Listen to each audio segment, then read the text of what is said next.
यह वर्ष 2563 है। पृथ्वी ग्रह दी फॉल नामक युद्ध से बच गई है, जो 300 साल पहले हुआ था। जेलेम नाम का एक शहर जमीन से ऊपर आसमान में तैरता हुआ उन्नत इंजीनियरिंग से लटका हुआ है। इसके नीचे आयरन सिटी नामक एक शहर है, जो आयरन सिटी की फैक्ट्री से जेलेम तक ट्यूबों द्वारा जुड़ा हुआ है। जेलेम कबाड़खाने में कूड़ा फेंकता रहता है और हम डॉक्टर इडो जो यहाँ हैं, वह मादा साइबोर्ग के एक कोर की खोज करता है जिसमें मस्तिष्क और कोर हृदय होता है, लेकिन बिना शरीर और अंगों के। वह उसे बचाने के लिए साइबोर्ग को अपनी प्रयोगशाला में वापस लाने का फैसला करता है। एक नर्स सहायक के साथ मिलकर इडो अपने साइबोर्ग क्लिनिक में एक अतिरिक्त रोबोटिक बॉडी के साथ साइबोर्ग का पुनर्निर्माण करता है। साइबोर्ग जाग जाता है और अपने नए शरीर को देखकर आश्चर्यचकित और खुश होती है। वह इडो से मिलने जाती है और उससे कहती है कि वह भूखी है। वह कहती है कि उन्हें कोई भी स्मृति याद नहीं है। इडो उसे बताता है कि उसने उसे ऐसे ही पाया था और उसका मानव मस्तिष्क केवल काम कर रहा था।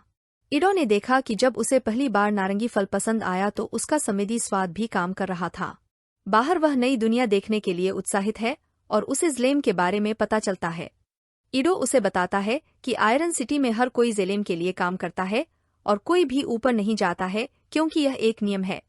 इडो ने उसका नाम एलिटा रखा है क्योंकि वह अपना नाम नहीं जानती थी और अलीटा नया नाम पाकर बहुत खुश है। वह टीवी पर मोटरबॉल खेल भी देखती है। बाद में अलीता को एक पेपर मिला जिसमें लिखा था कि 6 महिलाओं की हत्या करने वाले हत्यारे को ढूंढने के लिए 20,000 अंकों की पुरस्कार राशि है। उसे ह्यूगो नाम के एक लड़के ने एक विशाल रोबोट से बचाया है, जो यह जानकर आश्चर्यचकित है कि वह एक साइबोर्ग है। अलीता ह्यूगो की ओर आकर्षित है और हम देख सकते हैं कि वह उसे पसंद करती है। एक रात अलीता इडो को देर से घर लौटते हुए देखती है और देखती है कि उसका हाथ घायल हो गया है। इडो एक डॉक्टर है जो शहर में साइबोर्ग की मरम्मत करता है और वह अलीता को अंधेरे के बाद बाहर नहीं जाने के लिए कहता है। अलीता इडो के हाथ की पट्टी देखती है और उसे लगता है कि वह कुछ छिपा रहा है। जब वह बाहर जाती है तो उसकी मुलाकात चिरेन नाम की महिला से होती है, जो उसे देखकर आश्चर्यचकित हो जाती है। चिरेन इडो की पार्टनर थी और इडो ने ये बॉडी अपनी सगी बेटी के लिए बनाई थी। अपनी बेटी की मृत्यु के बाद इडो और चिरेन अलग हो गए और इडो ने इस शरीर का उपयोग साइबोर्ग को बचाने के लिए किया। बाद में अलीता की मुलाकात ह्यूगो से होती है, जो उसे पड़ोस में मोटरबॉल दौड़ से परिचित कराता है। चिरेन ने इडो को अपनी टीम में शामिल होने और जेलेम में वेक्टर के शक्तिशाली कनेक्शन के साथ काम करने के लिए कहा। उनका मानना है कि वे दोनों एक साथ काम कर सकते हैं और जेलेम तक जा सकते हैं। इडो का कहना है कि वह मोटरबॉल गेम के लिए राक्षसों का निर्माण नहीं करना चाहता है। ह्यूगो ने सभी प्रतिभागियों से उसका परिचय कराया और अलीता ने मोटरबॉल खेलने का फैसला किया। खेल शुरू होता है और अलीता नीचे गिर जाती है और सभी उसका मजाक उड़ाते हैं। कुछ समय के बाद उसकी स्वाभाविक प्रतिस्पर्धी प्रवृत्ति दिखाई देने लगती है। वह मोटरबॉल गोल करके सभी को हराने में सक्षम हो जाती है। खेल के बाद ह्यूगो अलीता को एक चॉकलेट देता है जिसे वह बहुत पसंद आती है। वह उसे यह भी दिखाता है कि वह जापान की तरह एक शिकारी योद्धा बनना चाहता था, जिसके पास अपने ट्रेडमार्क हथियार के रूप में एक लंबी तलवार थी। उनका कहना है कि हंटर वॉरियर्स आयरन सिटी में अपराधियों को मारकर धन इकट्ठा करते हैं। ह्यूगो अलीता को अपनी पसंदीदा जगह पर ले जाता है और उसे बताता है कि वह जेलेम के आसमानी शहर में जाने का सपना देखता है। उसने अलीता को बताया कि वह जेलेम से आई है क्योंकि वह कबाड़खाने में पाई गई थी जहां जेलेम की सभी चीजें फेंक दी जाती हैं। अलीता को दुख है कि उसे कुछ भी याद नहीं है। बाद में रात में अलीता ने यह देखने के लिए इडो का पीछा करने का फैसला किया कि वह कहाँ जा रहा है। वह देखती है कि इडो एक लड़की का पीछा कर रहा है और उस पर अपने हथियार से हमला करने वाला है।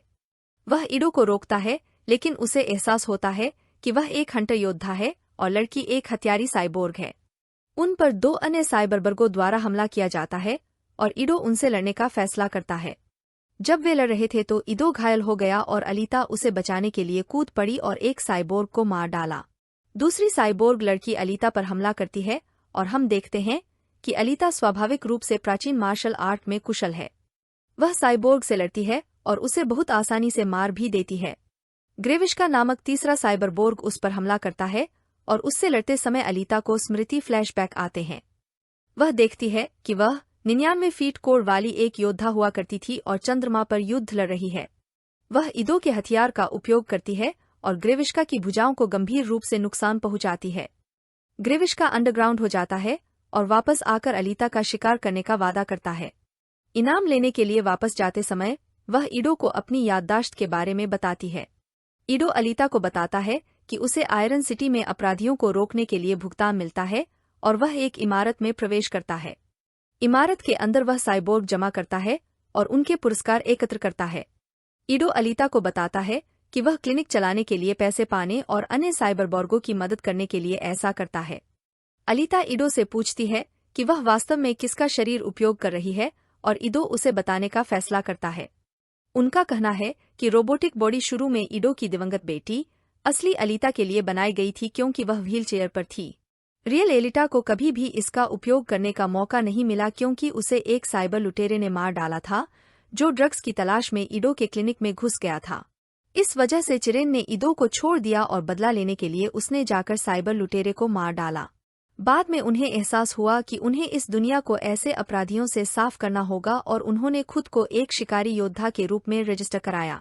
वह एलिटा को यह भी बताता है कि उसका मस्तिष्क एक सामान्य मानव मस्तिष्क है, लेकिन उसका दिल एंटी मैटर तकनीक से बना है।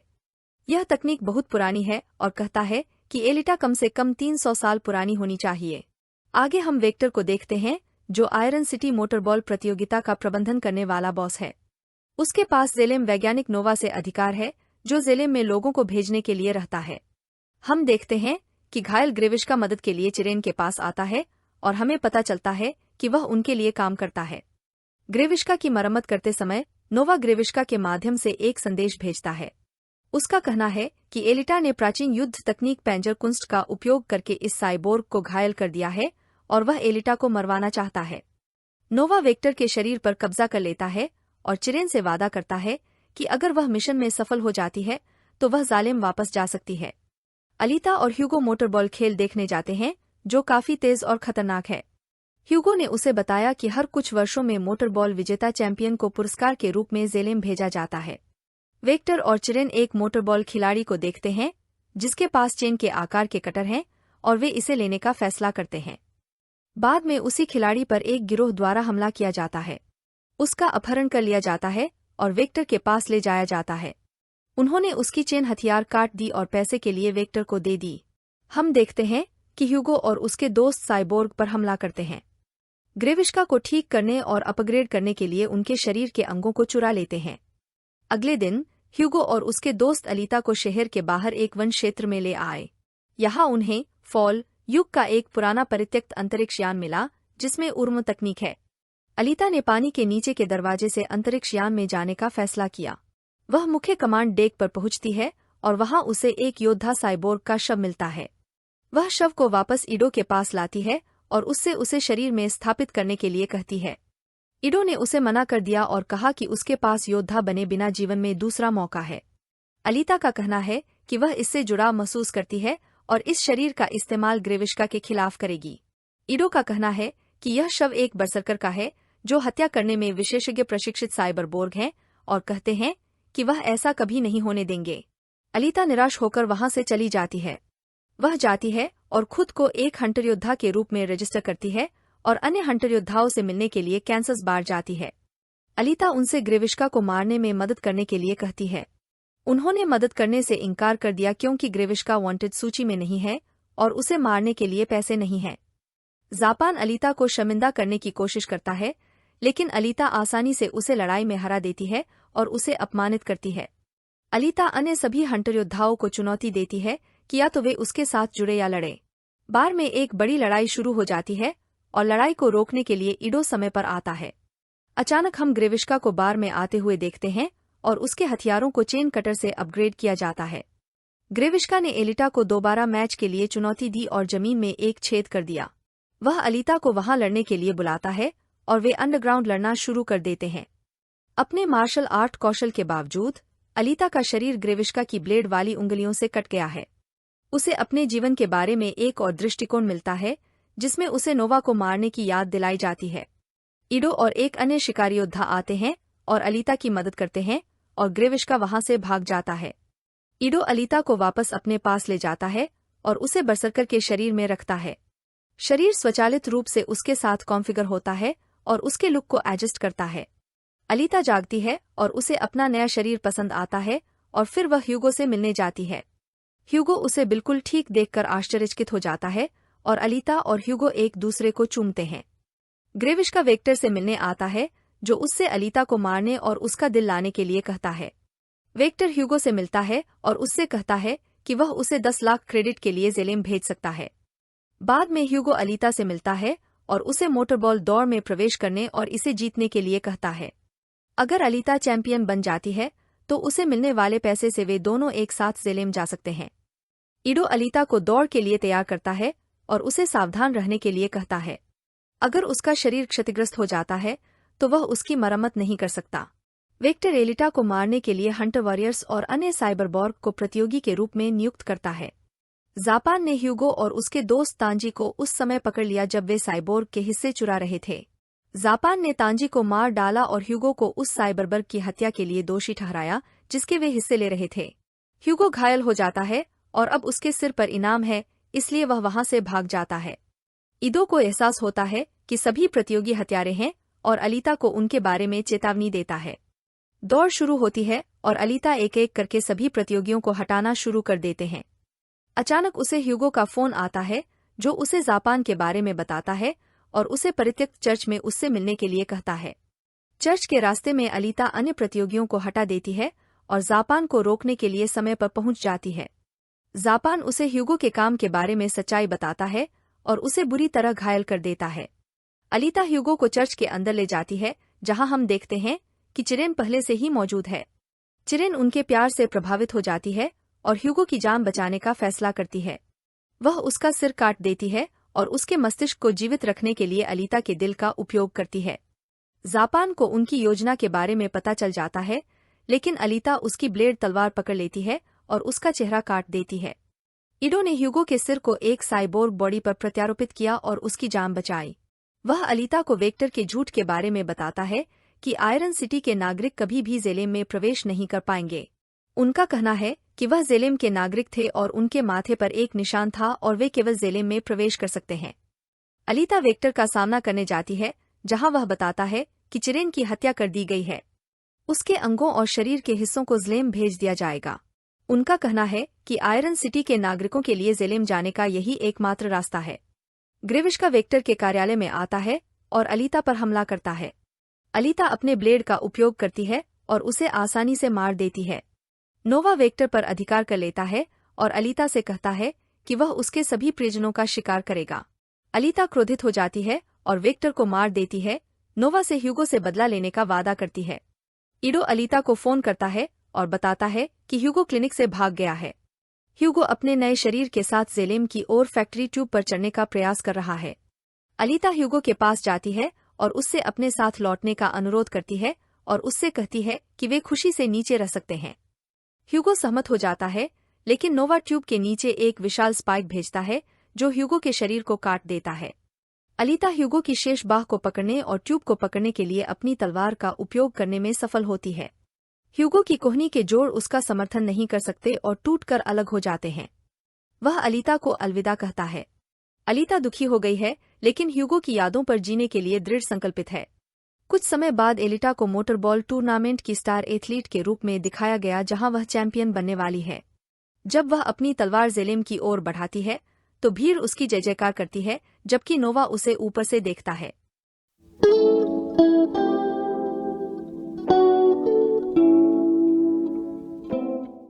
फिल्म शुरू होती है, जहां हम देखते हैं कि एक्वामैन कुछ दुश्मनों से लड़ रहा है और कुछ लोगों को बचाने की कोशिश कर रहा है। हमें पता चला कि वह यह कहानी अपने बेटे को बता रहा है। इसके बाद एक्वामैन हमें अब तक की पूरी कहानी का फ्लैशबैक देता है। वह हमें बताता है कि वह अपनी पत्नी मीरा से कैसे मिला, राजा बना, अपने बेटे को जन्म दिया, अपने भाई ऑर्म से युद्ध किया और इस साम्राज्य को बचाया और अटलांटिस का राजा बन गया। राजा बनने के बाद उसने सोचा कि यह काम मजेदार होगा, लेकिन यह उसके लिए बोरिंग है। जब उसे दुश्मनों से लड़ना होता है और प्राणियों को अटलांटिस पर हमला करने से रोकना होता है, तब तक उसे इसका अधिक आनंद नहीं मिलता है। वर्तमान समय में आर्थर अपने पिता के साथ बैठा है। उसके पिता ने उससे कहा कि उसके बच्चे को एक भाई या बहन की जरूरत है ताकि वह उनके साथ खेल सके और इससे उसे बेहतर विकास करने में भी मदद मिलेगी। आर्थर अपने पिता से कहता है कि अपने भाई ऑर्म के साथ अपने अनुभव के आधार पर उसे लगता है कि बच्चे का कोई भाई बहन नहीं होना चाहिए। अचानक आर्थर के पिता को पता चला कि बच्चा मछलियों से बात कर सकता है। यह देखकर आर्थर बहुत खुश होता है और अपने बच्चे से कहता है कि वह भी उसकी तरह खास है। उसके पास मछलियों से बात करने की भी क्षमता है। अगले दृश्य में हम देखते हैं कि डेविड केन, जो अब ब्लैक मंटा है, एक आइस स्टेशन पर आ गया है। स्टिंगरे ने उन्हें उन निर्देशांकों के बारे में सूचित किया जो डॉक्टर शिन ने उन्हें दिए हैं।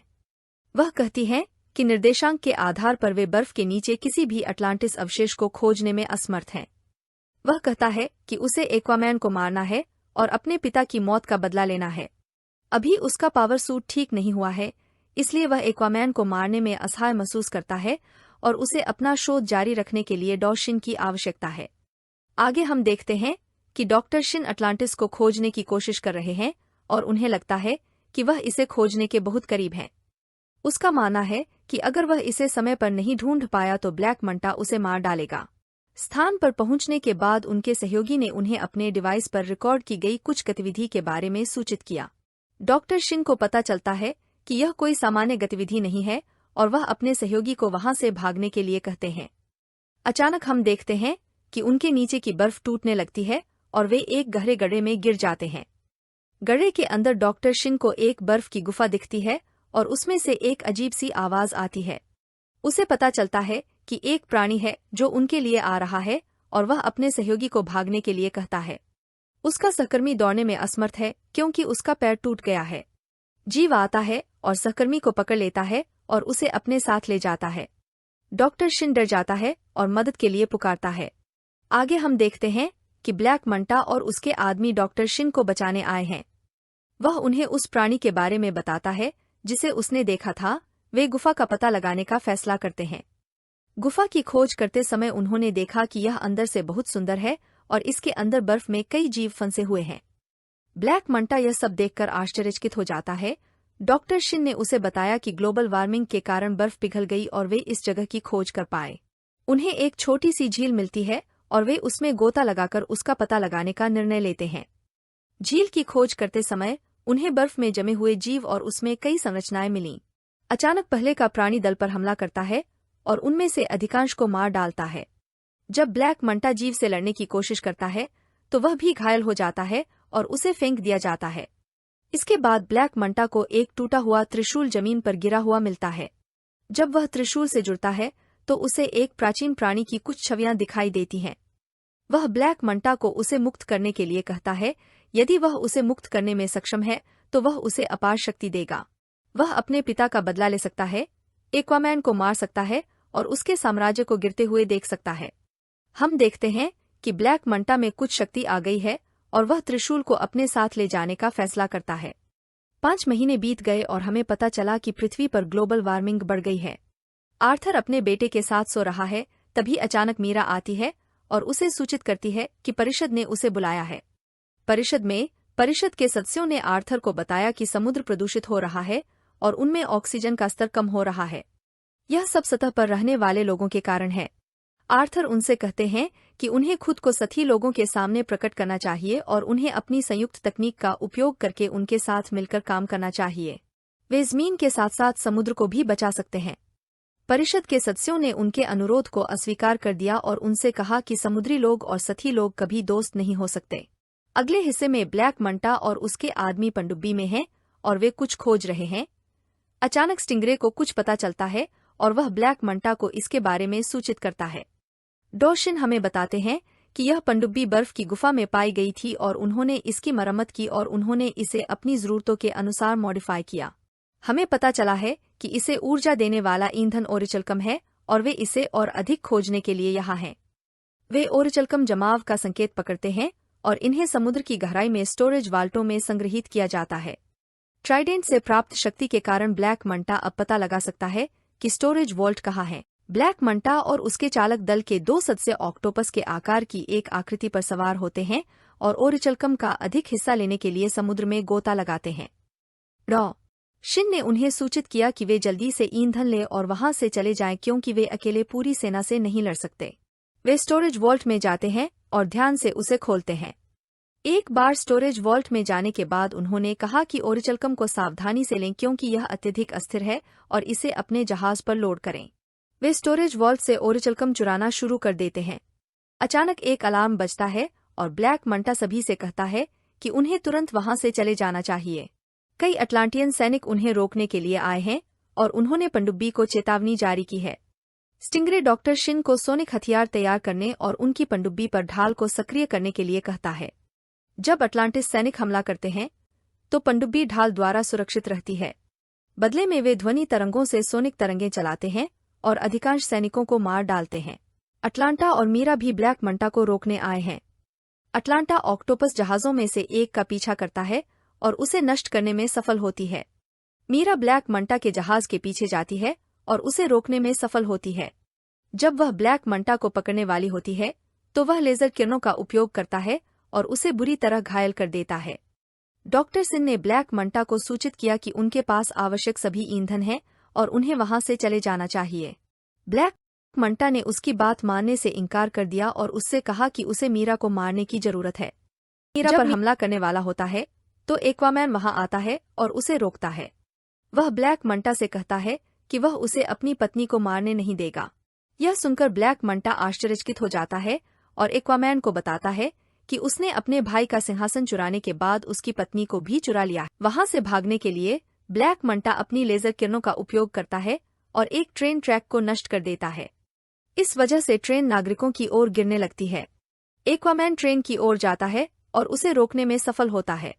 मौका देखकर ब्लैक मंटा वहां से भाग जाता है और अपने जहाज पर पहुंच जाता है। जब एक्वामैन ब्लैक मंटा को रोकने आता है और उसके जहाज तक पहुंचता है, ब्लैक मंटा वह सोनिक हथियार चलाता है और वहां से भागता है। परिषद के सदस्य अटलांटिस की रक्षा के लिए राजा की शक्ति छीन लेते हैं। वे उससे कहते हैं कि चूंकि वह अपने परिवार की रक्षा करने में सक्षम नहीं है तो वह पूरे साम्राज्य की रक्षा कैसे करेगा। वे खुश नहीं हैं क्योंकि वह अपना अधिकांश समय पानी के ऊपर बिताता है और क्योंकि सतह पर उसके कई दुश्मन हैं। उन्होंने पानी के अंदर आर्थर और इस साम्राज्य पर हमला करना शुरू कर दिया है। आर्थर से ओरिचलकम के बारे में पूछता है और ब्लैक मंटा इसे क्यों चुरा रहा है। अटलांटा एक्वामैन को बताती है कि ओरिचलकम एक प्राचीन ईंधन है। अटलांटिस पहले इसका उपयोग करते थे। चूंकि यह अत्यधिक अस्थिर था और इससे बहुत अधिक गर्मी उत्पन्न हो रही थी, इससे ग्रह की गर्मी बढ़ रही थी, इसलिए उन्होंने इसका उपयोग बंद कर दिया। अब ब्लैक मंटा ग्रह को गर्म करने और ग्लोबल वार्मिंग को बढ़ाने के लिए ओरिचलकम का उपयोग कर रहा है। वह एक्वामैन से कहती है कि ब्लैक मंटा को रोकना होगा, अन्यथा पृथ्वी पर सारी बर्फ पिघल जाएगी और सभी लोग मारे जाएंगे। आर्थर उसे बताता है कि उसके पास ब्लैक मंटा को रोकने की योजना है, लेकिन उसे अपने भाई ऑर्म की मदद की आवश्यकता होगी। अटलांटा आर्थर को बताती है कि ऑर्म पर मछुआरे समूह का कब्जा है और अगर उसे छुड़ाने की कोशिश की गई तो अटलांटिस के साथ युद्ध होगा। उन्होंने उसे रेगिस्तान की जेल में कैद कर रखा है। वह कहता है कि वह गुप्त रूप से उनके अड्डे पर जाएगा और उसे बचाएगा। अटलांटा ने उसे एक विशेष पोशाक दी है जो उसे पर्यावरण में छिपने में मदद करती है और वे मदद के लिए उसके साथ ऑक्टोपस भी भेजते हैं। आगे हम देखते हैं कि ऑर्म जेल में है और वह बहुत कमजोर है। मछुआरे उसे जीवित रहने के लिए बहुत कम पानी देते हैं। एक्वामैन जेल में घुसने के लिए गैस का उपयोग करता है और ऑर्म को बचाता है। ऑर्म उसे देखकर आश्चर्यचकित हो जाता है और उससे पूछता है कि वह उसे छुड़ाने क्यों आया है, क्योंकि उसने ही उसे जेल में डाला था। आर्थर उसे ब्लैक मंटा और अटलांटिस को नष्ट करने की अपनी योजना के बारे में बताता है। वह उससे कहता है कि ब्लैक मंटा को रोकने के लिए उसे उसकी मदद की जरूरत है। जेल के बाहर वे 2 रेगिस्तानी जीवों को पकड़ लेते हैं और उनकी सवारी करके सतह तक ले आते हैं। सतह पर पहुंचते ही ऑर्म पानी की ओर दौड़ने लगता है। एक बार जब वह पानी को छू लेता है तो उसमें ताकत आ जाती है और वह स्वस्थ दिखने लगता है। फिर वह अपना पीछा कर रहे मछुआरे को आसानी से हरा देता है। अचानक वे देखते हैं कि और अधिक सैनिक आ रहे हैं और वे वहां से भागने का फैसला करते हैं। अगले दृश्य में ऑर्म आर्थर से खुश नहीं है क्योंकि उसने ब्लैक मंटा को अटलांटिस पर हमला करने दिया। उनका कहना है कि 100 वर्षों में किसी ने भी अटलांटिस पर हमला नहीं किया है, लेकिन जब से आर्थर राजा बना है तब से ऐसा हुआ है। वह आर्थर से कहता है कि उसे अपना राजा का पद छोड़ देना चाहिए और अपने जैसे किसी व्यक्ति को राजा बनने देना चाहिए जो राज्य की रक्षा कर सके। आर्थर का कहना है कि उसे जेल से छुड़ाने के लिए उसे धन्यवाद देना चाहिए। ऑर्म यह जानकर भी आश्चर्यचकित है कि ब्लैक मंटा ने अटलांटिस पर हमला किया है और पृथ्वी को नष्ट करने के लिए ओरिचलकम का उपयोग कर रहा है। वह कहता है कि जिस ब्लैक मंटा को वह जानता था वह एक समझदार व्यक्ति था और वह ऐसा नहीं करता। वह आर्थर से कहता है कि वह किसी ऐसे व्यक्ति को जानता है जो ब्लैक मंटा के स्थान में उनकी मदद कर सकता है। हम देखते हैं कि डॉक्टर शिन और ब्लैक मंटा ने इस दौरान बहुत अधिक ओरिचलकम एकत्र किया है। डॉक्टर शिन ने ब्लैक मंटा को बताया कि यह सामग्री अत्यधिक अस्थिर है और इसके साथ व्यवहार करते समय उन्हें बहुत सावधान रहना चाहिए। वह ब्लैक मंटा से भी अनुरोध करता है कि यदि उसका काम खत्म हो जाए तो क्या वह वहां से जा सकता है, लेकिन ब्लैक मंटा ने उसे मना कर दिया। इस बीच ऑर्म और आर्थर संकिन सिटाडेल नामक स्थान पर आ गए हैं। संकिन सिटाडेल सभी लुटेरों और अपराधियों के लिए जाना जाता है और अगर किसी को ब्लैक मंटा के बारे में जानकारी होगी तो वह यही होगा। ऑर्म आर्थर को बताता है कि किंगफिश नामक उसके संपर्क से ब्लैक मंटा का स्थान पता चल जाएगा। वह आर्थर से कहता है कि वह उसे किंगफिश के साथ बात करने दे। किंगफिश के सैनिक उन दोनों को पकड़कर किंगफिश के पास ले आते हैं। ऑर्म किंगफिश से ब्लैक मंटा के स्थान के बारे में पूछता है, लेकिन वह उन्हें बताता है कि वह ब्लैक मंटा के बारे में कुछ नहीं जानता है। वह अपने सैनिकों से उन दोनों को मारने के लिए कहता है। आर्थर और ओरेम फिर सैनिकों से लड़ना शुरू करते हैं और उन्हें आसानी से हरा देते हैं। आर्थर किंगफिश को पकड़ लेता है और उसे ब्लैक मंटा का स्थान बताने के लिए मजबूर करता है। वह उन्हें बताता है कि वह डेविल्स डीप नामक स्थान पर है। आर्थर और ओरम किंगफिश को छोड़ देते हैं और डेविल्स डीप में चले जाते हैं। आगे हम देखते हैं कि प्राचीन प्राणी ब्लैक मंटा से बात कर रहा है और उसे फिर से अपनी जेल से रिहा करने के लिए कह रहा है। आर्थर और ओरम ने डेविल्स डीप और ब्लैक मंटा के द्वीप का भी पता लगाया है। आर्थर ऑक्टोपस से अटलांटिस को उनके स्थान के बारे में सूचित करने के लिए कहता है। द्वीप की खोज करते समय वे देखते हैं कि यह कितना सुंदर है। उन्हें कई ऐसे जीव भी दिखते हैं जिनका आकार बढ़ गया है और बदल गया है। ऑर्म ने आर्थर को बताया कि ओरिचलकम के कारण इन कीड़ों के आकार में बदलाव आ रहा है। अचानक उन पर एक कीट समूह द्वारा हमला कर दिया जाता है। अपनी जान बचाने के लिए वे कीड़ों से दूर भागने लगते हैं और अंततः एक डेड एंड में पहुंच जाते हैं। आर्थर दो पहाड़ों के बीच एक पुल बनाने के लिए एक मूर्ति का उपयोग करता है। ऑर्म और आर्थर फिर पुल का उपयोग करते हैं और वहां से भागते हैं। डॉक्टर शिन ब्लैक मंटा के कमरे में ओरिचलकम के हानिकारक उपयोग के बारे में बताने के लिए आए हैं, लेकिन वह अपने कमरे में नहीं है। वह इस अवसर का लाभ उठाते हुए त्रिशूल को देखता है और उसे वही छवियां मिलती हैं जो ब्लैक मंटा देखी में थीं। ब्लैक मंटा उसे पकड़ लेता है और उससे कहता है कि वह दोबारा त्रिशूल को न छुए, नहीं तो वह उसे भी उसी तरह मार देगा जैसे वह एक्वामैन को मारने जा रहा है। जंगल में आर्थर ऑर्म को बताता है कि वह कभी राजा नहीं बनना चाहता था और वह केवल इसलिए राजा बना ताकि अटलांटिस सती दुनिया पर हमला न कर दे। ऑर्म यह सुनकर आश्चर्यचकित है क्योंकि आप हमेशा मानते हैं कि आर्थर केवल उसका सिंहासन चाहता था। वे ब्लैक मंटा के गुप्त आधार की खोज करते हैं और उसमें प्रवेश करते हैं। एक बार अंदर जाने के बाद वे तुरंत दुश्मनों को मरते हैं और मुख्य मंजिल तक पहुंच जाते हैं। डॉक्टर शिन अंदर आते हैं और उनसे उसे अपने साथ ले जाने का अनुरोध करते हैं। वह उन्हें काले मंटा की योजना के बारे में भी बताता है और वह काले त्रिशूल का उपयोग कैसे कर रहा है। वह उनसे कहता है कि वह उसे यहाँ रहने के लिए मजबूर कर रहा है। अचानक एक धमाका होता है और उन्हें रोकने के लिए स्टिंगरे अपने आदमियों के साथ वहां आ गई है। एक्वामैन और ऑर्म दुश्मनों से लड़ना शुरू करते हैं। स्टिंगरे एक ऑक्टोपस रोबोट का उपयोग करती है और ऑर्म पर हमला करना शुरू कर देती है। एक्वामैन और ऑर्म एक साथ काम करते हैं और ऑक्टोपस रोबोट को हराते हैं। अचानक हम देखते हैं कि किसी ने ऑर्म पर हमला कर दिया है और यह ब्लैक मंटा है।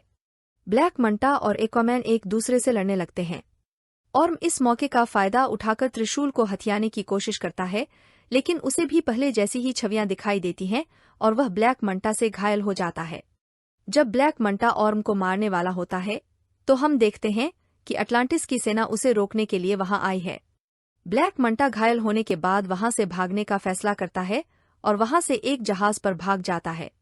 जहाज का पीछा करते समय एक्वामैन ध्वनि विस्फोट से घायल हो जाता है और एक बड़े पत्थर के नीचे फंस जाता है। मीरा उसे बचाने आती है। अगले दृश्य में हम देखते हैं कि ऑर्म हर किसी को उस दृश्य के बारे में बताता है जो उसने त्रिशूल को छूने पर देखा था। वह उन्हें बताता है कि प्राचीन काल में अटलांटिस में 7 राज्य थे। 7वें साम्राज्य को ब्लैक सिटी कहा जाता था और उस पर कोडेक्स नामक राजा का शासन था। उसने अपनी शक्ति बढ़ाने के लिए ओरिचलकम का भी इस्तेमाल किया, लेकिन भाई अटलान ने उसे रोकने की कोशिश की। अपने भाई को हराने के लिए उसने काला त्रिशूल बनाया और खुद को और अपनी सेना को राक्षसों में बदल दिया। फिर दोनों भाई राज्य के लिए लड़े। एटलन अपने रक्त का उपयोग करके कोडेक्स को जादू से बंद करने में सक्षम था। सभी को बर्फ में जमा दिया और त्रिशूल को 2 भागों में तोड़ दिया। अब कोडेक्स खुद को जेल से मुक्त करना चाहता है और इसीलिए वह पृथ्वी को गर्म करने के लिए ब्लैक मंटा का मार्गदर्शन कर रहा है। इसके अलावा कोडेक्स को खुद को मुक्त करने और जादू को तोड़ने के लिए शाही परिवार के खून की आवश्यकता होगी। उन्हें एहसास होता है कि उनके अलावा आर्थर के बेटे का भी शाही खून है। अगले दृश्य में मंटा आर्थर के घर जाता है और उसके बेटे का अपहरण कर लेता है और उसके पिता को घायल कर देता है। डॉक्टर शिन को इस अपहरण के बारे में पता चलता है और वह दोषी महसूस करता है और वह आर्थर को उनका स्थान खोजने के लिए एक सिग्नल भेजता है। हम देखते हैं कि अटलांटा ने आर्थर के पिता को बचा लिया है और उन्हें डॉक्टर शिन का सिग्नल भी मिल गया है। अटलांटा ने आर्थर और ऑर्म से कहा कि वे मिलकर काम करें और उसके पोते को उसके घर वापस लाए। हम देखते हैं कि ब्लैक मंटा को कोडेक्स का स्थान मिल गया है और वह बर्फ तोड़ने के लिए अपने हथियारों का उपयोग करता है। ब्लैक मंटा और उसकी पनडुब्बी को रोकने के लिए आर्थर भी अपनी सेना के साथ वहां आया है। स्टिंगरे ने एक्वामैन को मारने के लिए अपने हथियार का उपयोग करने का फैसला, लेकिन एक्वामैन ने जवाबी हमले के लिए समुद्र की सभी मछलियों को बुलाया। मछलियां अपने सोनार का उपयोग करती हैं और पनडुब्बी और उसमें मौजूद हथियार को नष्ट कर देती हैं। ब्लैक सिटी की सेना और अटलांटिस सेना दूसरे से लड़ने लगती हैं। ब्लैक मंटा कोडेक्स के सिंहासन कक्ष का पता लगाने में सक्षम है और डॉक्टर शिन से बच्चे को सौंपने के लिए कहता है। डॉक्टर शिन उसे बच्चे के बदले बम का एक बैग देता है और वहां से भागने की कोशिश करता है। ब्लैक मंटा विस्फोट से भाग जाता है और डॉक्टर शिन को ढूंढता है और उससे बच्चे को ले लेता है। बाहर अटलांटिक सेना ब्लैक सिटी सेना को रोकने की कोशिश कर रही है। सिंहासन कक्ष में जब ब्लैक मंटा बच्चे की बलि देने वाला होता है, आर्थर समय पर पहुंचकर उसे रोकने में सफल हो जाता है। ब्लैक मंटा क्रोधित हो जाता है और आर्थर पर हमला करने का फैसला करता है। डॉक्टर शिन लड़ाई में मदद करने के लिए आर्थर एटलन को उसका त्रिशूल देता है। लड़ाई के दौरान जब ब्लैक मंटा एक्वामैन को मारने वाला होता है तो मीरा आती है और एक्वामैन को बचाती है और उसके बच्चे को ढूंढती है। ब्लैक मंटा मीरा को मारने के लिए उसकी ओर त्रिशूल फेंकता है, लेकिन ओरम त्रिशूल को हवा में ही पकड़ लेता है। ट्राइडेन को छूने पर ओरम के शरीर को कोडेक्स ने पकड़ लिया। वह उससे कहता है कि यदि वह उसे मुक्त कर देगा तो वह उसे एक बार फिर राजा बनने की अपार शक्ति देगा। ओरम आर्थर को पकड़ लेता है और कोडेक्स को मुक्त करने के लिए उसके खून का उपयोग करता है। आर्थर ओरम पर जादू की कोशिश करता है और उसे याद दिलाता है कि वह उसका भाई है और कोडेक्स को रोकने के लिए उन्हें मिलकर काम करना चाहिए। जादू टूट गया, लेकिन कोडेक्स पहले ही मुक्त हो चुका है।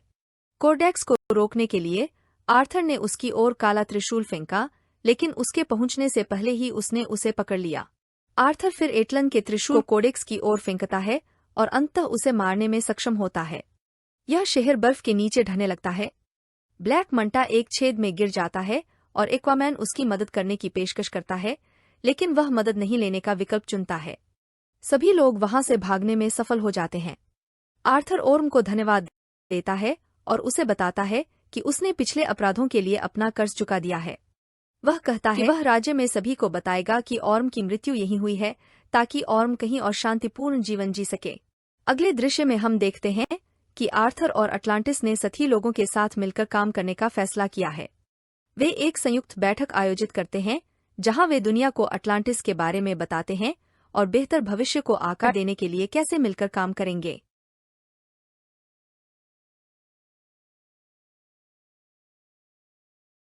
यह वर्ष 10,191 है।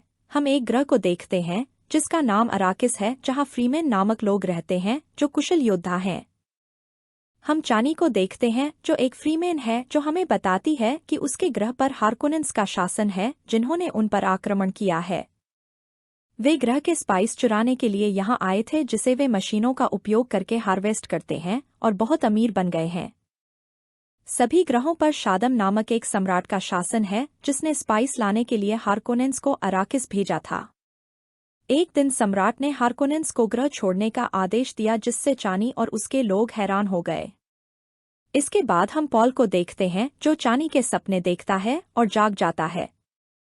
वह कैलाडन नामक ग्रह पर एट्राइड्स के घराने का राजकुमार है और अपनी मां रेबेका से मिलता है। रेबेका उसे सम्राट की सेना से मिलने के लिए तैयार रहने के लिए कहती है और उसे अपनी आवाज का अभ्यास करने के लिए कहती है।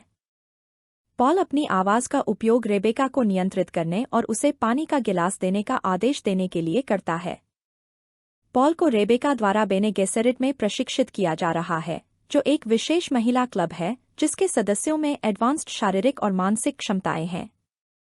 बाद में पॉल ने फ्रीमैन के बारे में पढ़ा और उसे पता चला कि उनके ग्रह से स्पाइस का उपयोग अंतरतारकीय यात्रा के लिए किया जाता है और यह बहुत मूल्यवान पदार्थ है। बाद में पॉल और उसके पिता लेटो ने अपने ग्रह पर सम्राट के दूत का स्वागत किया जो एक आदेश लेकर आया। उसने बताया कि सम्राट ने लेटो को अराकिस पर स्पाइस उत्पादन संचालन को आगे बढ़ाने का फैसला किया है और लेटो ने इसे स्वीकार कर लिया। उसने आदेश को स्वीकार करने के लिए अपनी अंगूठी को मुहर के रूप में इस्तेमाल किया और बाद में हम डंकन को देखते हैं जो पॉल से मिलता है। पॉल ने उसे अपने साथ अराकिस पहले जाने का अनुरोध किया और डंकन को अपने सपने के बारे में बताया। उसने कहा कि उसने उसके मरने के बारे में सपना देखा और डंकन ने उसे चिंता न करने के लिए कहा और कहा वह जल्द ही उसे अराकिस पर देखेगा। पॉल लेटो से उसे पहले भेजने का अनुरोध करता है, लेकिन वह कहता है कि वह ऐसा जोखिम नहीं उठा सकता क्योंकि वह एट्राइड्स का फ्यूचर राजा है। लेटो ने कहा कि वे राजनीतिक खतरे का सामना कर रहे हैं और सम्राट एट्राइड्स के लोगों से डरता है और इसलिए वह उन्हें विफल करने के लिए अराकिस भेज रहा है। लेटो ने फ्रीमैन के साथ गठबंधन बनाने की योजना बनाई और उनके बारे में अधिक जानने के लिए डंकन को पहले भेजा। लेटो ने हरकोनेंस और सम्राट के खिलाफ लड़ने और मजबूत बनने के लिए फ्रीमैन क्षमताओं का उपयोग करने की योजना बनाई है। पॉल को लगता है कि वह एट्राइड्स का नेतृत्व करने के लिए तैयार नहीं है, लेकिन लेटो उसे बताता है कि जब वह तैयार होगा तो वह खुद ही जान जाएगा और उसे ज्यादा चिंता करने की जरूरत नहीं है। बाद में पॉल को गुर्नी द्वारा प्रशिक्षित किया जाता है जो एक हथियार विशेषज्ञ है और पॉल अपनी ढाल को सक्रिय करता है और वे लड़ाई शुरू करते हैं। पॉल खुद का बचाव करने में कामयाब हो जाता है और वे दोनों एक दूसरे को हराने में कामयाब हो जाते हैं और गुर्नी उसे अराकिस के लिए तैयार रहने के लिए कहता है। आगे हम रब्बन को देखते हैं जो हार्कोनेन के नेता लॉर्ड बैरन से मिलता है और उसे बताता है कि सम्राट के आदेश के अनुसार उनके सभी जहाज अराकिस छोड़ चुके हैं। रब्बन जाने से खुश नहीं है और बैरन उसे बताता है कि सम्राट एट्राइड्स की बढ़ती शक्ति से ईर्ष्या करता है और यह उनके लिए एक उपहार है। रेबेका पॉल को जगाती है और उसे बताती है कि उसके शिक्षक गयुस हेलेन उससे मिलने आए हैं और डॉक्टर येऊ से उसके स्वास्थ्य की जांच करने के लिए कहते हैं। येऊ उसकी जांच करता है और कहता है कि पॉल ठीक है और हेलेन पॉल के सपने के बारे में जानने के लिए यहाँ आई है। जब पॉल हेलेन से मिलता है तो वह उसे पास बुलाने के लिए आवाज की शक्ति का उपयोग करती है और उसे अपना हाथ एक बॉक्स में रखने के लिए कहती है। वह उससे कहती है कि वह अपना हाथ बक्से से न हटाए जिससे उसे बहुत दर्द होगा, अन्यथा वह उसे जहरीली सुई से मार देगी। वह अपना हाथ बॉक्स में डालता है और बहुत दर्द सहता है और हेलेन उसके भविष्य के बारे में कुछ अनुमान लगा पाती है।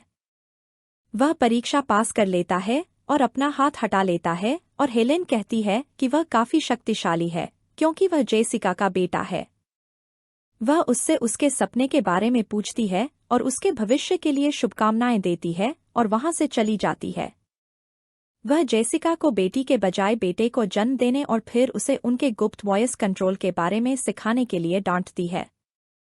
हेलेन कहती है कि पॉल शक्तिशाली है, लेकिन वह क्विज़ैट्स नहीं है, जिसे द वन भी कहा जाता है, और उनके पास कई अन्य व्यक्ति हैं जो आदर्श हो सकते हैं। पॉल उनकी बातचीत सुनता है और उसे पता चलता है कि बेने गेसेरिट ने वन बनाने के लिए रक्त रेखाओं को क्रॉस ब्रीडिंग किया है। क्विज़ैट्स सभी अतीत और भविष्य को देखने में सक्षम होगा और सभी को बेहतर भविष्य में लाएगा और शासन करेगा। वे सभी अपनी सेना के साथ अराकिस पहुंचते हैं और फ्रीमैन पॉल को देखने के लिए उत्साहित होते हैं और उसे लिसान अलगालिब कहते हैं। पॉल अर्थ पूछता है और रेबेका कहती है कि फ्रीमैन उसे लिसान अलगालिब के रूप में सोचते हैं, जो उनका मसीहा उन्हें बाहरी अंतरिक्ष से बचाने आया है। उसे पता चलता है कि बेने गेसेरिट फ्रीमैन को उनके मसीहा के बारे में बता रहे हैं और वे अपने हेलीकॉप्टर में वहां से उड़ जाते हैं। रेबेका बाद में एक महिला को चुनती है जो नौकरानी के रूप में काम करती है और नौकरानी उसे चाकू का एक उपहार देती है। वह कहती है कि चाकू रेत के कीड़ों के दांत से बना है जो रेगिस्तान के नीचे यात्रा करते हैं। बाद में पॉल रेत के कीड़ों के बारे में वीडियो देखता है और उसे पता चलता है कि फ्रीमैन उनसे बचने के लिए रेत पर चलने के लिए सैंडवॉक का उपयोग करते हैं। अचानक पॉल को एक कीड़ा दिखाई देता है जो उसे मारने के लिए एक हथियार है और एक छेद के माध्यम से उसके कमरे में प्रवेश करता है। वह रोशनी के पीछे छिप जाता है और उसे पकड़ने और नष्ट करने में सफल हो जाता है और सैनिकों को एक हार्कोनेन एजेंट मिल जाता है। एजेंट एक दीवार में छिपा हुआ था और अब मर चुका है और उसने पॉल पर हमला करने के लिए पाइप का इस्तेमाल किया। लेटो सैनिकों पर क्रोधित हो जाता है और उन्हें जासूस को खोजने और उसे पकड़ने के लिए कहता है। हेलेन बैरन से मिलती है और उसे बताती है कि अगर वह लेटो को मार देता है तो सम्राट अपनी सरदौकर सेना के साथ उसका समर्थन करेगा। वह कहती है कि रेबेका और पॉल को नुकसान नहीं पहुंचाया जाना चाहिए क्योंकि वे बेने गेसेरिट के हैं, और बैरन सहमत हो जाता है। उसके जाने के बाद बैरन अपने आदमी से कहता है कि लेटो के मरने के बाद उन्हें पकड़कर रेगिस्तान में छोड़ दे। बाद में एक बैठक में लेटो को पता चलता है कि उन्हें स्पाइस की कटाई शुरू करने की जरूरत है, लेकिन वे समय से पीछे हैं। उसे पता चलता है कि हार्कोनेन ने जाने से पहले उपकरणों में तोड़फोड़ की है और वह डॉक्टर काइनस से मिलने का फैसला करता है, जो ऑपरेशन चलाने की प्रभारी है। अचानक डंकन आता है और बताता है कि वह फ्रीमैन के साथ रेगिस्तान में था और लेटो से बात करने के लिए उनके नेता स्टिल्गर को लाया है। डंकन का कहना है कि रेगिस्तान के नीचे क्रेवन में लाखों फ्रीमैन छिपे हुए हैं और लेटो यह सुनकर खुश होता है। स्टिल्गर लेटो से मिलता है और उसे अपने लिए जरूरी सभी स्पाइस इकट्ठा करने के लिए कहता है, लेकिन उसके लोगों का शिकार न करने के लिए कहता है और लेटो सहमत हो जाता है। स्टिल्गर यह जानकर खुश होता है और वहां से चला जाता है और डंकन पॉल को एक पैरा कंपास देता है क्योंकि यहाँ के चंद्रमाओं में चुंबकीय क्षेत्र होते हैं। लेटो कीन्स से मिलता है जो उन्हें स्टिल सूट देती है, जो विशेष रूप से रेगिस्तान के लिए बनाए गए हैं और फ्रीमैन द्वारा बनाए गए हैं। वह सूट की जांच करती है और बताती है कि सूट पसीने को पानी में रिसाइकिल करता है और सूट बाहर जीवित रहने के लिए जरूरी है। वे स्पाइस के खेतों की जांच करने जाते हैं और एक हार्वेस्टर को स्पाइस निकालते हुए देखते हैं। काइंस बताती है कि कोई भी आवाज रेत के कीड़ों को आकर्षित करती है और अचानक लेटो को एक सैंडवॉर्म हार्वेस्टर के पास आता हुआ दिखाई देता है। काइंस हार्वेस्टर को दूर ले जाने के लिए एक लिफ्टर विमान को बुलाती है, लेकिन विमान में खराबी आ जाती है और वह इसे उठा नहीं पाता। लेटो चालक दल को बचाने का फैसला करता है और सभी 21 सदस्यों को बचाने के लिए अपने दूसरे जहाज को बुलाता है और अपने जहाज को उतारता है। पॉल उन्हें लेने के लिए निकल पड़ता है और रेत को छूता है और उसमें स्पाइस देखता है और लेटो को पता चलता है कि रेत का कीड़ा 2 मिनट की दूरी पर है। पॉल वर्कर्स को जल्दी से विमान पर जाने के लिए कहता है, लेकिन रेगिस्तान में स्पाइस के संपर्क में आता है और उसे सपने आने लगते हैं। गुर्नी बाहर जाता है और पॉल को जगाने में कामयाब हो जाता है और वे मुश्किल से समय पर जहाज तक पहुंच पाते हैं। वे वर्कर्स के साथ उड़ जाते हैं और देखते हैं कि रेत का कीड़ा हार्वेस्टर को निगल जाता है। लेटो पॉल को अगली बार सावधान रहने के लिए कहता है और काइनस को बताता है कि उसे जानबूझकर ऐसे उपकरण दिए गए हैं ताकि वह असफल हो जाए। डॉक्टर यू पॉल की जांच करता है और कहता है कि उसे स्पाइस से एलर्जी है, लेकिन पॉल कहता है कि उसे एक विजन मिली है। वह रेबेका को बताता है कि उसने अपने सपने में एक महिला और एक युद्ध आते देखा और उसने यह भी देखा कि उसकी मां गर्भवती है। रेबेका यह सुनकर चौंक जाती है क्योंकि उसे भी इस बारे में पता नहीं था। सरदौकर और हार्कोनेन सेनाएं एट्राइड्स पर हमला करने के लिए खुद को तैयार करती हैं। लेटो रेबेका से मिलता है और उसे अपने बेटे की रक्षा करने को कहता है अगर उसे कुछ हो जाता है, और वह सहमत हो जाती है। रात में लेटो रेबेका से कहता है कि उसे उससे शादी करनी चाहिए थी और उसके कमरे के बाहर गार्ड को किसी ने मार डाला है। ढालें नीचे गिर जाती हैं और लेटो बाहर जाता है और पाता है कि नौकरानी पर हमला किया गया है और वह मर चुकी है। अचानक लेटो पर एक झरीले तीर से हमला होता है और वह गिर जाता है और हम देखते हैं कि डॉक्टर यू ने ऐसा किया। गुर्नी जाग जाता है और बाहर जाता है और देखता है कि उन पर दुश्मन सैनिकों द्वारा हमला किया जा रहा है। दुश्मन उनके जहाज़ों को नष्ट करना और उनके सैनिकों को मारना शुरू कर देता है और गुर्नी अपने सैनिकों को उन पर हमला करने के लिए भेजता है। यू लेटो को बताता है कि बैरन ने उसकी पत्नी का अपहरण कर लिया है और उसके पास उसे धोखा देने के अलावा कोई विकल्प नहीं था। वह पॉल की मदद करने का वादा करता है और लेटो की अंगूठी लेता है और उसके दांत को एक जहरीले दांत से बदल देता है ताकि वह बैरन को मार सके। वह कहता है कि दांत को सही समय पर कुचलना चाहिए जिससे हवा में जहरीली गैस निकलेगी और उसके आसपास के सभी लोग मर जाएंगे। डंकन कुछ सैनिकों को मारने में कामयाब हो जाता है और पाता है कि पॉल अपने कमरे से गायब है। पॉल और रेबेका को हार्कोनेन सैनिकों ने पकड़ लिया है जो उन्हें रेगिस्तान में छोड़ने के लिए विमान में ले जा रहे हैं। दुश्मन बाकी सैनिकों पर हमला करता है और डंकन दुश्मन के जहाज को चुराकर वहां से भाग जाता है। रेबेका पॉल को वॉयस का उपयोग करने का संकेत देती है और वह रेबेका को मुक्त करने में एक सैनिक को नियंत्रित करने में सफल हो जाता है। फिर वह अपनी आवाज का उपयोग करके सभी शेष सैनिकों को मार देती है और उन्हें पता चलता है कि जहाज को निष्क्रिय कर दिया गया है। वे देखते हैं कि उनका घर नष्ट हो गया है और दुखी महसूस करते हैं और लेटो बैरन द्वारा पकड़े जाने पर जागता है। यूए बैरन से मिलने आता है और अपनी पत्नी को मुक्त करने के लिए कहता है, लेकिन बैरन उसे मार देता है और लेटो को बताता है कि आज रात उसका पूरा परिवार मर गया है। लेटो बैरन को अपने पास बुलाता है और उससे बात करता है और बैरन अपनी ढाल को सक्रिय करता है और लेटो जहरीले दांत का उपयोग करके हवा में गैस छोड़ता है। पॉल को अपने पिता की अंगूठी मिलती है और रेबेका को पता चलता है कि लेटो मर चुका है और वह दर्द में रोती है। काइनस डंकन से मिलती है जो उसे सम्राट के विश्वासघात के बारे में राज्य के सभी अन्य महान घरों को बताने के लिए कहता है, लेकिन वह ऐसा करने से मना कर देती है।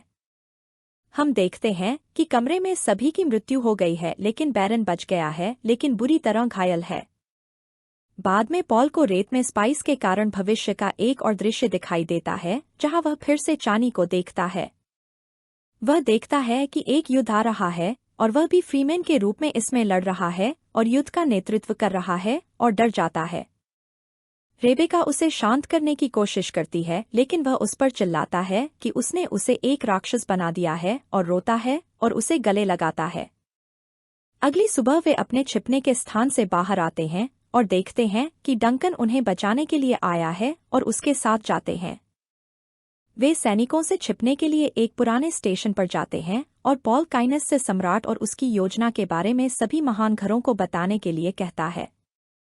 काइनस कहती है कि कोई भी उसकी बात नहीं सुनेगा। पॉल कहता है कि वह सम्राट की बेटी से शादी के लिए हाथ मांग सकता है लेकिन वह इसके लिए सहमत नहीं होती है। हम देखते हैं कि सरदौकर सेना ने उनका स्थान पा लिया है और डंकन को यह एहसास होता है और वह उनसे अकेले लड़ने के लिए जाता है। पॉल उसे रोकने की कोशिश करता है लेकिन डंकन दरवाजा बंद कर देता है और उनसे लड़ने लगता है और काइनस भागने के लिए एक गुप्त निकास द्वार खोलता है। डंकन सैनिकों को दरवाजा खोलने से रोकता है और बाकी लोग वहां से भाग जाते हैं और डंकन मारा जाता है। काइनस उन्हें हेलीकॉप्टर लेने और फ्रीमैन को खोजने के लिए कहता है और वह जाकर दूसरों को हमले के बारे में सूचित करेगी। पॉल और रेबेका वहां से भाग जाते हैं और काइनस सैंडवर्म को आकर्षित करने के लिए एक थंपिंग डिवाइस का उपयोग करती है। वह सैंडवर्म को आते हुए देखती है लेकिन सैनिकों द्वारा हमला किया जाता है और वे सभी कीड़े द्वारा खा लिए जाते हैं। पॉल देखता है कि दुश्मन के हेलीकॉप्टर उनके पीछे हैं और उनसे बचने के लिए रेत के तूफान में चला जाता है। वह विमान पर नियंत्रण खो देता है और देखता है कि यह नष्ट हो रहा है और उसे फ्लो के साथ जाने का एक विजन आता है। वह विमान पर नियंत्रण छोड़ देता है और हम देखते हैं कि बैरन हमले से उपचार प्राप्त कर रहा है।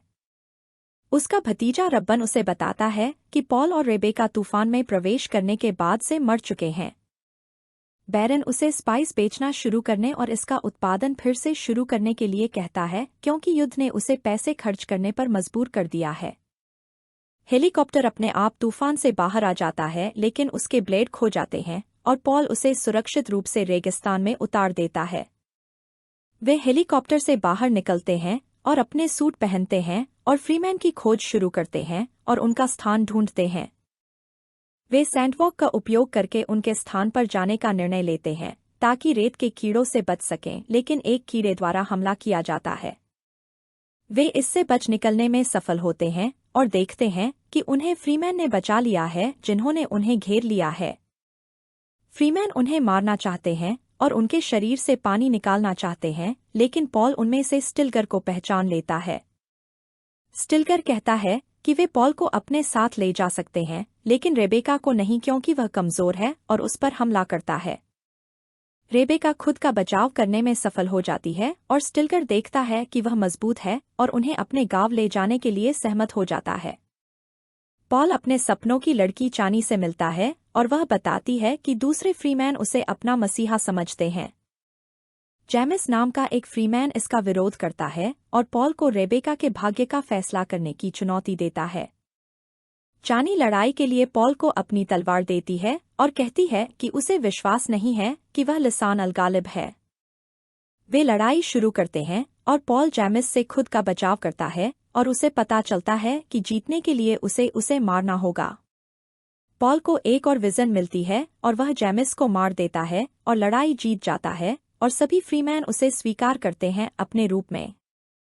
स्टिल्गर उसे अपने गांव तक चलने के लिए कहता है, लेकिन रेबेका कहती है कि उन्हें ग्रह से भागने की जरूरत है। पॉल ने अपने विजन के अनुसार फ्रीमैन का फॉलो करने का फैसला किया और वे जेमिस के शरीर को अपने साथ ले गए। पॉल ने एक फ्रीमैन को सेंटवर्म पर सवार देखा और उनके साथ जाने के अपने फैसले से खुश होता है।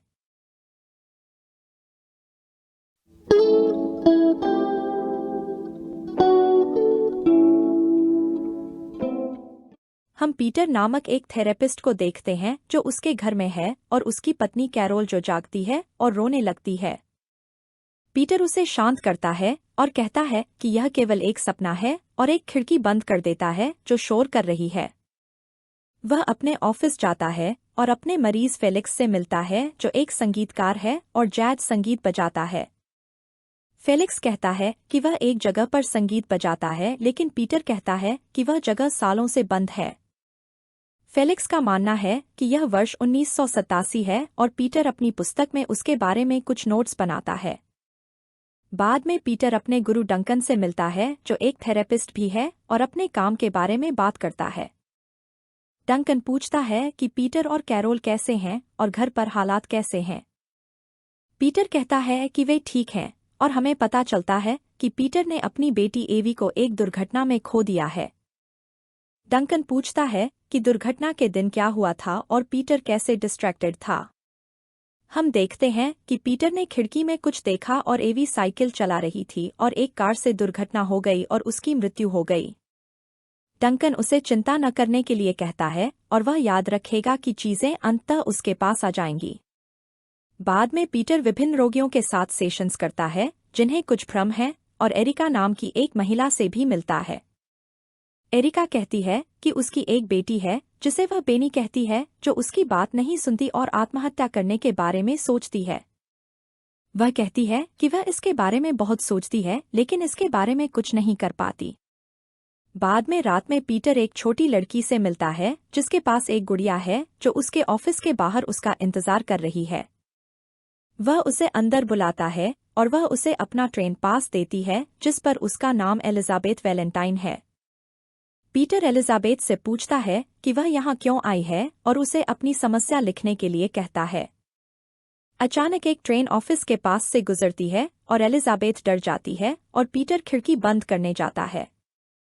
वह देखता है कि एलिजाबेथ उसके ऑफिस से निकलकर भाग गई है और देखता है कि उसने कागज पर 12,787 नंबर लिखा है। पीटर घर आता है और अपनी बेटी की चीजों से भरे एक बॉक्स को देखता है और कैरोल उससे पूछती है कि क्या वह ठीक है। पीटर कहता है कि उनकी बेटी की सालगिरह अगले हफ्ते आ रही है और पूछता है कि क्या कैरोल अपनी दवाई ले रही है। कैरल डिप्रेशन से पीड़ित है और वे अपनी बेटी की पुरानी यादों को भूलने के लिए यहाँ आए हैं। अगले दिन पीटर एलिजाबेथ को अपने ऑफिस में एक खिड़की के पास खड़ा पाता है से कुछ इशारा करते हुए। वह उसके पास जाता है और देखता है कि वह किसी चीज से डर गई है और उसका दम घुटने लगता है और वह गिर जाती है। वह उसे सोफे पर ले जाता है और दवा खोजने की कोशिश करता है, लेकिन एलिजाबेथ फिर से वहां से भाग जाती है। पीटर डंकन को इस बारे में बताता है जो उस पर विश्वास नहीं करता और कहता है कि वह इन सभी चीजों की कल्पना कर रहा होगा। डंकन ट्रेन पास मांगता है लेकिन पीटर कहता है कि उसने इसे वापस दे दिया और उसने जो गुड़िया पाई उसके बारे में पूछा। डंकन कहता है कि गुड़िया एवी की हो सकती है और वह एलिजाबेथ की कल्पना कर रहा है क्योंकि वह एवी की उम्र की है और उसका नाम एलिजाबेथ वैलेंटाइन भी ऐसा ही है जो ईवी का शॉर्ट फॉर्म है। पीटर को यह एहसास होता है और वह भ्रमित दिखाई देता है और कमरे में एक पेंटिंग देखता है और कहता है कि उसने पहले भी इसका सपना देखा था। उसे लगता है कि पेंटिंग में घर कुछ कह रहा है और डंकन उसे जवाब पाने के लिए अपने सपनों पर ध्यान केंद्रित करने के लिए कहता है। बाद में पीटर को अपने दराज में ट्रेन पास मिलता है और एलिजाबेथ उसके ऑफिस में खड़ी मिलती है। वह कहती है कि उसके साथ एवी है और पीटर को एवी का भूत दिखाई देता है, लेकिन जब पीटर उसके पास जाता है तो वह गायब हो जाती है। बाद में पीटर ट्रेन में एरिका से मिलता है और कहता है कि वह जानती है कि वह क्यों खुद को मार नहीं कर सकती क्योंकि वह पहले से ही मर चुकी है। अचानक ट्रेन स्टेशन पर रुकती है और पीटर उतरता है और एरिका के भूत को खड़ा देखता है। वह अपने ऑफिस जाता है और एरिका और एलिजाबेथ के मृत्यु प्रमाण पत्र की जांच करता है और यह देखकर चौंक जाता है। बाद में वह अपने सभी रोगियों की जांच करने का फैसला करता है और पाता है कि सभी मर चुके हैं और संख्या 12,787 वास्तव में 12 जुलाई 1987 है। वह डंकन को मिलने के लिए बुलाता है और अपनी खिड़की के बाहर ट्रेन देखता है जिसमें उसके सभी मृत रोगी हैं। वह डंकन से मिलता है और कहता है कि उसके सभी रोगी 12 जुलाई या 13 जुलाई को मर गए थे और वह मृत लोगों को देख रहा है। पीटर कहता है कि उसे लगता है कि वह सभी को हेलुसिनेट कर रहा है और कहते हैं कि इन सभी रोगियों की सिफारिश डंकन ने की थी। अचानक पीटर को एहसास होता है कि डंकन भी असली नहीं है और दर्पण में उसका कोई रिफ्लेक्शन नहीं दिखता है। घर पर वह उनके बीच एक सामान्य लिंक खोजने की कोशिश करता है जो फॉल्स क्रीक नामक स्थान की ओर इशारा करता है। वह वहां जाने का फैसला करता है और इस स्थान की यात्रा करता है और हम देखते हैं कि उसके पिता विलियम भी यहाँ रहते हैं। विलियम इतने लंबे समय के बाद पीटर को देखकर हैरान है और हमें पता चलता है कि वह एक रिटायर्ड पुलिस अधिकारी है। विलियम एवी के अंतिम संस्कार में शामिल न होने के लिए माफी मांगता है क्योंकि वह बहुत दुखी था और पीटर कुछ दिनों के लिए रुकने का फैसला करता है। अपने पुराने कमरे में पीटर को एक बॉक्स मिलता है और वह उसमें से एक पेपर कटिंग निकालता है और उसे पढ़ता है और बाहर जाने का फैसला करता है। वह एक बार में जाता है और अपने पुराने दोस्त पेरी से मिलता है जो उसे देखकर खुश और हैरान होता है। पीटर कहता है कि वह बेरी से 1987 में जो हुआ उसके बारे में बात करने के लिए यहाँ आया था, लेकिन बेरी कहता है कि वे तब सिर्फ बच्चे थे। पीटर कहता है कि लोग उनकी वजह से मर गए और इसका एवी की मौत से कुछ लेना देना है। बेरी कहता है कि वह उस दिन के बारे में बात नहीं करना चाहता और कहता है कि यह एक गलती थी और वह पुलिस के पास नहीं जा सकता। पीटर उससे पूछता है कि क्या वह भूत में विश्वास करता है, लेकिन बेरी क्रोधित हो जाता है और वहां से चला जाता है। विलियम को वह पेपर कटिंग मिल जाती है जो बॉक्स में थी और पीटर ट्रेन स्टेशन जाने का फैसला करता है। उसे याद आता है कि 1987 में क्या हुआ था और हम युवा बेरी और पीटर को अपनी साइकिल चलाते हुए देखते हैं। वे अपनी साइकिल को ट्रेन की पटरी पर छोड़ देते हैं और एक जोड़े को सेक्स करते हुए देखने जाते हैं, लेकिन अचानक ट्रेन आती हुई सुनाई देती है और वहां से भाग जाते हैं। पीटर अपनी साइकिल को पटरियों से उठाने के लिए उसकी ओर दौड़ता है और ट्रेन में अपने सभी मरीजों को देखता है। ट्रेन साइकिल से टकरा जाती है और पटरी से उतर जाती है और इस वजह से 47 लोग मारे जाते हैं। पीटर और बेरी की साइकिल दुर्घटना का कारण बनी थी और पीटर अब सभी मृत यात्रियों को देखता है। वर्तमान समय में पीटर अपनी बेटी एवी और एलिजाबेथ को ट्रेन की चपेट में आते हुए देखता है और वह रोता है। वह पुलिस के पास जाने का फैसला करता है, लेकिन अंदर नहीं जाता और भूतों को देखना शुरू कर देता है। रात में उसे एलिजाबेथ और एवी के झूले पर सवार होने का सपना आता है और डरकर उठकर पुलिस स्टेशन जाता है। वह पुलिस अधिकारी बारबरा के सामने अपना अपराध कबूल करता है और कहता है कि वह अपनी कॉन्शियंस को साफ करना चाहता है। पीटर एक फोटो देखता है और उसे पता चलता है कि बारबरा एरिका की बेटी है और बारबरा कहती है कि वह खुश है कि पीटर ने अपना अपराध कबूल कर लिया। वह कहती है कि पीटर पर कोई आरोप नहीं होगा क्योंकि वह तब बच्चा था और कहती है कि वह विलियम की वजह से पुलिस अधिकारी बनी। वह कहती है कि उसकी मां के निधन के बाद विलियम उसके प्रति बहुत दयालु था और वह उससे प्रेरित हुई। पीटर कैरोल को एक संदेश छोड़ता है कि वह जल्द ही वापस आ रहा है और अखबार की कटिंग जला देता है। वह देखता है कि अखबार जल नहीं रहा है और एक शोर आता हुआ सुनता है और उसे देखने जाता है। वह एक दरवाजा खटखटाता हुआ देखता है और अंदर जाता है। दरवाजा बंद हो जाता है और पीटर पर एलिजाबेथ हमला करती है।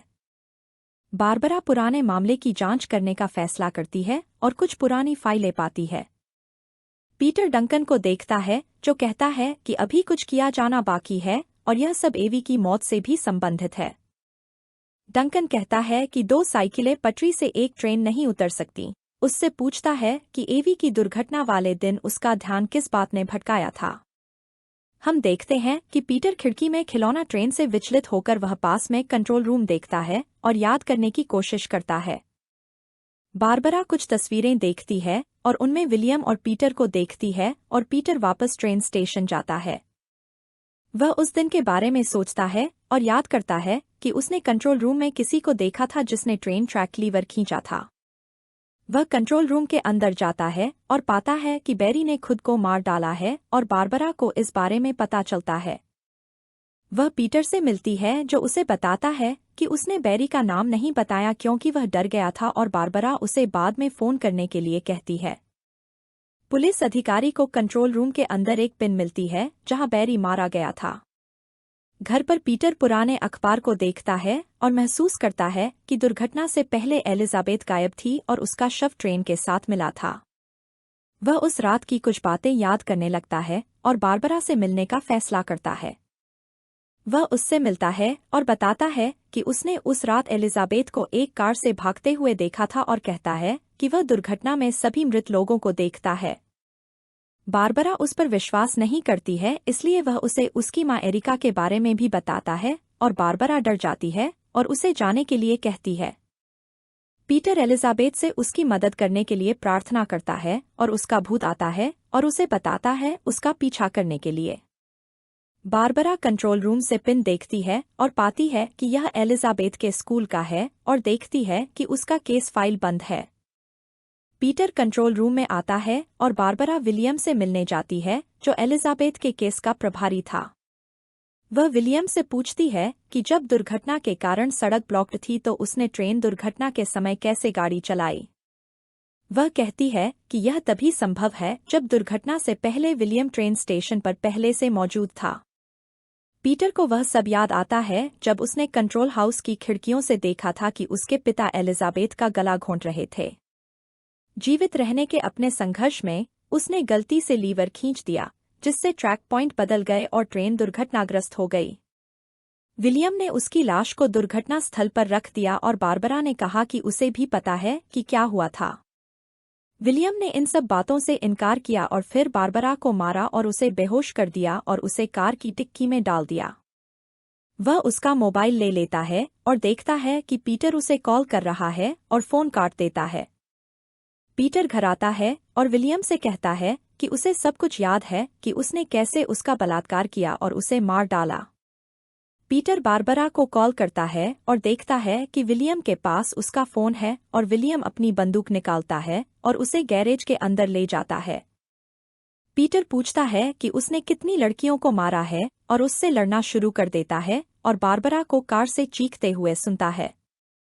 विलियम पीटर को एक औजार से मारता है और उसे बेहोश कर देता है और उसे बारबरा के साथ कार में डाल देता है। विलियम उन्हें अपनी कार में ले जाता है, लेकिन एलिजाबेथ का भूत सड़क पर उसका इंतजार करता हुआ देखता है। वह अपनी कार पर नियंत्रण खो देता है और पीटर बाहर गिर जाता है और उसकी कार ट्रेन की पटरी पर रुक जाती है। विलियम देखता है कि वह उसी ट्रेन स्टेशन पर है और कार के दरवाजे खुद ही बंद हो जाते हैं और उसे ट्रेन आती हुई सुनाई देती है।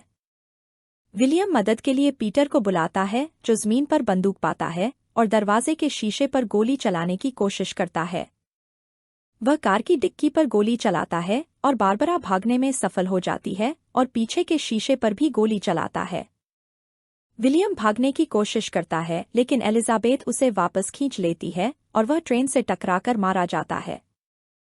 पीटर बारबरा को बचाने में सफल हो जाता है और ट्रेन में अपने सभी मरीजों को देखता है और एलिजाबेथ को भी देखता है जो शांत है और वहां से चली जाती है। बाद में पीटर अपनी बेटी एवी के भूत के साथ समुद्र तट पर होता है जो अलविदा कहती है और चली जाती है। उसकी पत्नी कैरोल भी यहाँ है जो खुश दिखती है और पीटर से पूछती है कि वह किस बारे में सोच रहा है। पीटर मुस्कुराता है और कहता है कि वह बच्चों के बारे में सोच रहा है और कैरोल को गले लगाता है।